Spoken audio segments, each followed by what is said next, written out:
Hello everyone. आज जो हमारा टॉपिक है वो है मॉड्यूल्स। मॉड्यूल्स बेसिकली क्या है? Extension of vector space. ये वेक्टर स्पेस की एक्सटेंशन है। जो वेक्टर स्पेसेस हम पढ़ते हैं वहाँ पे जो हमारे स्केलर एलिमेंट्स होते हैं वो हमारे फील्ड में से आते हैं, लेकिन मॉड्यूल में जब हम स्केलर एलिमेंट्स लेते हैं वो एक रिंग के एलिमेंट्स होते हैं। इसके लिए हमें पहले पता होना चाहिए वेक्टर स्पेस क्या है, एक फील्ड क्या है, रिंग क्या है, तभी हम इसको कंबाइन करके मॉड्यूल की डेफिनेशन पर आएंगे। तो सबसे पहले हम देखते हैं एक वेक्टर स्पेस क्या होती है। वेक्टर स्पेस, अगर हमें V कोई सेट दिया हुआ है जो कि अबेलियन ग्रुप होना चाहिए और हमारे पास एक फील्ड F है, फील्ड की डेफिनेशन हम आगे देखेंगे। उसके ऊपर हम एक मैप डिफाइन करेंगे V cross F to V, मतलब V और F के ऊपर वो ऑपरेशन लग के जो हमारे एलिमेंट्स हैं वो सभी V के अंदर ही जा रहे हैं, उस अबेलियन ग्रुप V के अंदर ही जा रहे हैं, तो हम V को वेक्टर स्पेस कहते हैं। इसके अंदर 4 प्रॉपर्टीज सेटिस्फाई होती हैं। Alpha plus beta X equals to alpha X plus beta X. यहाँ सभी जगह पे अल्फा और बीटा एलिमेंट्स हैं वो हमारे फील्ड के एलिमेंट्स हैं, और जो एक्स और वाई हैं वो हमारे वेक्टर स्पेस के एलिमेंट्स हैं, या फिर फिलहाल के लिए अभी हमारे पास ये अबेलियन ग्रुप के एलिमेंट्स हैं। Alpha plus beta X equals to alpha X plus beta X. Alpha times x plus Y equals to alpha X plus alpha Y. इसको हम डिस्ट्रीब्यूटिव प्रॉपर्टी भी कहते हैं। Alpha beta times x equals to alpha times beta X and one dot X equals to X. अभी हम पहले देखते हैं कि फील्ड क्या होता है। फील्ड हमारे पास एक जो सेट है उसके ऊपर हम दो ऑपरेशंस डिफाइन करते हैं, एक प्लस का और एक मल्टीप्लिकेशन का। Field under addition abelian group होना चाहिए और अंडर मल्टीप्लिकेशन भी वो एक अबेलियन ग्रुप होना चाहिए, और उसके ऊपर ये दो प्रॉपर्टीज सेटिस्फाई होनी चाहिए, तो हम उस सेट को फील्ड कहते हैं। ये हमने देखा वेक्टर स्पेस क्या है और फील्ड क्या है। नेक्स्ट हम चलते हैं मॉड्यूल्स पे। मॉड्यूल दो तरह के होते हैं, लेफ्ट और राइट मॉड्यूल। आगे हम देखेंगे कि ये इस तरह से क्लासिफाइड क्यों है, क्योंकि जो वेक्टर स्पेस होती है उसके अंदर कोई लेफ्ट वेक्टर या राइट वेक्टर नहीं होता है। हर एक वेक्टर स्पेस एक लेफ्ट वेक्टर भी होता है और एक राइट वेक्टर भी होता है, ऐसे भी हम कह सकते हैं। लेफ्ट मॉड्यूल, अगर आर कोई रिंग है, अभी पहले हम रिंग की डेफिनेशन पे जाते हैं। रिंग क्या है? अगर कोई सेट है उसके ऊपर हम दो ऑपरेशंस डिफाइन करेंगे, एक एडिशन का और एक मल्टीप्लिकेशन का। एडिशन के अंदर वो एक अबेलियन ग्रुप होना चाहिए और मल्टीप्लिकेशन के अंदर सेमी ग्रुप। नोट करो कि फील्ड के अंदर वो दोनों साइड्स पर अबेलियन ग्रुप था, लेकिन जब रिंग के अंदर हम बात करते हैं, एडिशन के अंदर तो वो अबेलियन ग्रुप है, लेकिन मल्टीप्लिकेशन के अंदर ज़रूरी नहीं कि वो अबेलियन ग्रुप हो। उसके लिए कंपल्सरी क्या है कि वो एक सेमी ग्रुप हो, और उसके ऊपर ये दो डिस्ट्रीब्यूटिव प्रॉपर्टीज़ ये फील्ड वाली सेम ही है। बस यही एक डिफरेंस है। अगर देखो यहाँ पे अगर वो सेमी ग्रुप है तो ज़रूरी नहीं है कि उसके पास आइडेंटिटी एलिमेंट हो। बस एक यही डिफरेंस है जो एक वेक्टर को, एक वेक्टर स्पेस को और एक मॉड्यूल को डिफर करता है। मॉड्यूल की अब हम डेफिनेशन देखते हैं। पहले हम देखते हैं लेफ्ट मॉड्यूल। आर हमने एक रिंग देखा, और लेफ्ट आर मॉड्यूल कब कहेंगे उस सेट एम को, जब एम एक अबेलियन ग्रुप होना चाहिए और उसके ऊपर एक मैप डिफाइन हो इस तरह से, और जहाँ पर जो स्केलर्स हैं वो रिंग में से आने चाहिए और जो एलिमेंट्स हैं वो मॉड्यूल में से। यहाँ पे भी वही 3 प्रॉपर्टीज़ हैं, बट वो फोर्थ प्रॉपर्टी नहीं है। क्यों नहीं है? क्योंकि इसके अंदर ज़रूरी नहीं है कि अंडर मल्टीप्लिकेशन उसका आइडेंटिटी एलिमेंट एग्जिस्ट करे।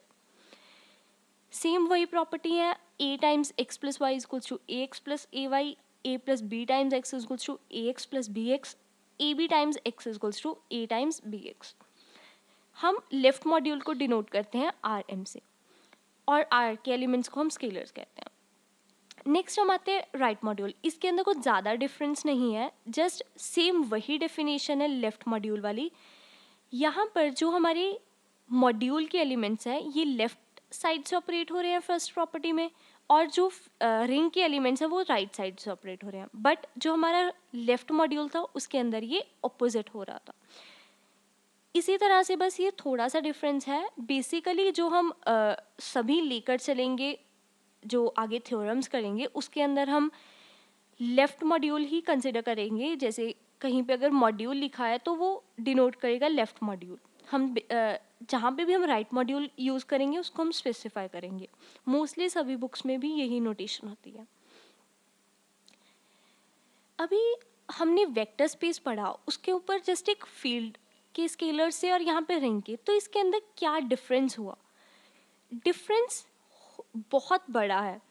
जो वेक्टर स्पेस है, आपने पहले पढ़ा होगा वेक्टर स्पेस की हम डायमेंशन के बारे में बात करते हैं, हम उसके बेसिस के बारे में बात करते हैं, उसके जनरेटर्स के बारे में बात करते हैं, और इवन हर एक वेक्टर स्पेस का कोई ना कोई बेसिस होता है, कोई ना कोई डायमेंशन होती है। बट मॉड्यूल में ऐसा ज़रूरी नहीं है। अगर कोई मॉड्यूल है तो ज़रूरी नहीं कि उसका कोई ना कोई जनरेटर हो, ज़रूरी नहीं कि उसका कोई एक बेसिस हो। इसकी एग्जिस्टेंस इसको श्योर नहीं करती। Every vector space has a basis but a module may और मे नॉट। बेसिस हो, हर एक वेक्टर स्पेस का बेसिस है बट मॉड्यूल का नहीं है। मोर ओवर हमारे पास जो फील्ड है उसके ऊपर प्रॉपर्टीज ज़्यादा हैं। जैसे ये यहाँ पे अबेलियन ग्रुप है, every abelian group is a semi group, moreover every group is a semi group। तो इसी प्रॉपर्टी की वजह से हर एक वेक्टर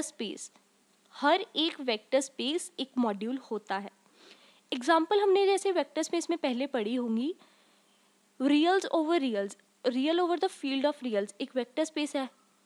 सो रियल अगर एक फील्ड है, real set of real numbers अगर एक फील्ड है तो ऑफ कोर्स वो एक रिंग भी है। इसका मतलब कि R ओवर R एक मॉड्यूल है। सिमिलरली R² ओवर R भी एक मॉड्यूल है। यहाँ पे हम R को एक रिंग कंसिडर करते हैं, रेदर ये एक फील्ड भी है। नेक्स्ट हम जो एग्जांपल पढ़ेंगे वो है एक मैप डिफाइन की है Z cross M to M। यहाँ पर M हमारा कोई भी एक मॉड्यूल तो हमने अभी प्रूव करना है, सॉरी, M हमारा एक फ़िलहाल हमारे लिए एक अबेलियन ग्रुप गिवन है और Z सेट ऑफ इंटीजर्स है। हमें पता है set of integers is a ring. Note करो कि यहाँ पे सेट ऑफ इंटीजर्स एक फील्ड नहीं है, सो ये एक वेक्टर स्पेस नहीं फॉर्म करेगा। हमने मैप कैसे डिफाइन की, n, x टू nx, जहाँ पे n हमारा इंटीजर्स का एलिमेंट है और x मॉड्यूल का एलिमेंट है। n के ऊपर जो जब हम x ऑपरेशन को लगाएंगे, x ऑपरेट करेंगे, तो इसको कैसे आएगा, x plus x so on up to n times if n is greater than 0, और अगर n लेस देन 0 है तो negative x plus negative x so on n times. Okay, अभी हम इसका सिंपल सा प्रूफ करेंगे क्योंकि हमारे पास जो m है उसको हम अबेलियन ग्रुप गिवन है, तो हमें उसको अबेलियन ग्रुप ऑलरेडी गिवन है, तो हमारे पास जो काम रहता है सिर्फ वो 3 प्रॉपर्टीज रहती हैं। यहाँ पे भी अगर मॉड्यूल नहीं स्पेसिफाइड है तो ऑफ कोर्स हमें लेफ्ट मॉड्यूल ही प्रूव करना है। nx plus Y equals to nx plus N Y, ये हमारी फर्स्ट प्रॉपर्टी जो हमें प्रूव करनी है। अभी ध्यान से देखो, इस डेफिनेशन को यूज करते हैं। यहाँ पे x को यहाँ पे x प्लस वाई से रिप्लेस करें तो ये x plus y so on n times आ जाएगा। इसको मैंने स्प्लिट कर दिया, x so on n times और y भी n टाइम्स। फिर रिवर्स प्रॉपर्टी यूज करें इधर से इस साइड को, ये आ जाएगा nx प्लस ny, तो हमारी प्रॉपर्टी प्रूव होगी। बहुत सिंपल प्रॉपर्टीज हैं यहाँ पे। नेक्स्ट जो है n plus m times x equals to n x plus m x. n plus m times x को हम लिख सकते हैं x plus x so on n plus m times. Similarly वही एक रिजल्ट यूज़ किया है, वही एक उसका ऑपरेशन यूज़ किया है हमने यहाँ पे, x को n टाइम्स और x को m टाइम्स। ये क्या हो गया, nx plus m x. Okay, ये भी प्रूव हो गया, बहुत सिंपल था। नेक्स्ट है n टाइम्स एम एक्स, इसको हमने प्रूव करना है nm टाइम्स x। ये थोड़ा ध्यान से देखना, n टाइम्स एम एक्स है, मैं n को बाहर ऐसे ही रखूँगी और जो एम एक्स है उसको x को m टाइम्स ऐड करके दिखाया हमने। n यहाँ पे बाहर ही है, एम एक्स के ऊपर हमने वो ऑपरेशन यूज़ किया है, तो यहाँ पे आ जाएगा x so on m times. Okay, next मैंने n को अंदर मल्टीप्लाई कर दिया। यहाँ पे हम डिस्ट्रीब्यूटिव प्रॉपर्टी यूज़ कर रहे हैं। Let me show you.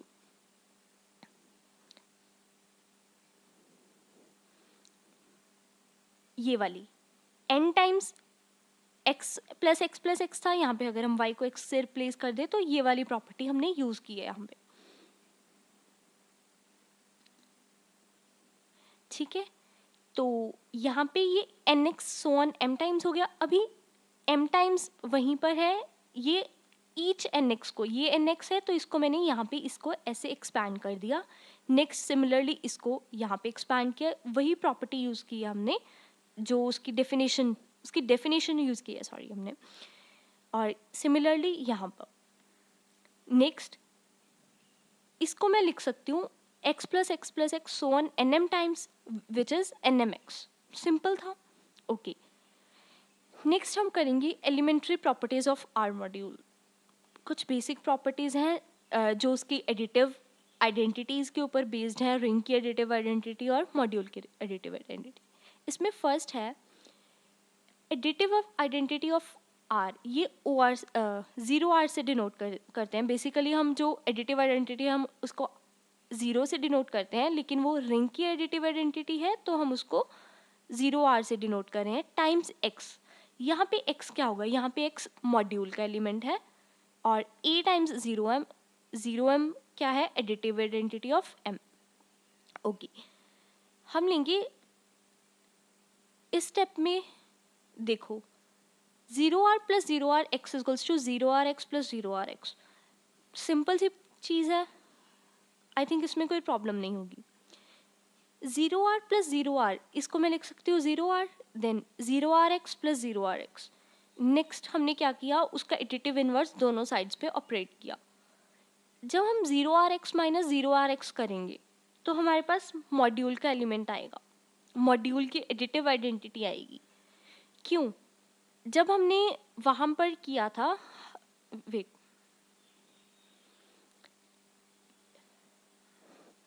Left module में हमने जब डेफिनेशन लगाई थी,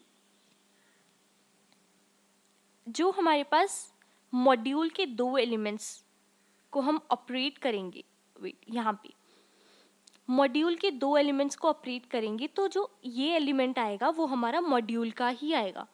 बस वही प्रॉपर्टी है, अगर वो मॉड्यूल का एलिमेंट है तो वो एडिटिव आइडेंटिटी किसकी होगी, मॉड्यूल की ही एडिटिव आइडेंटिटी होगी।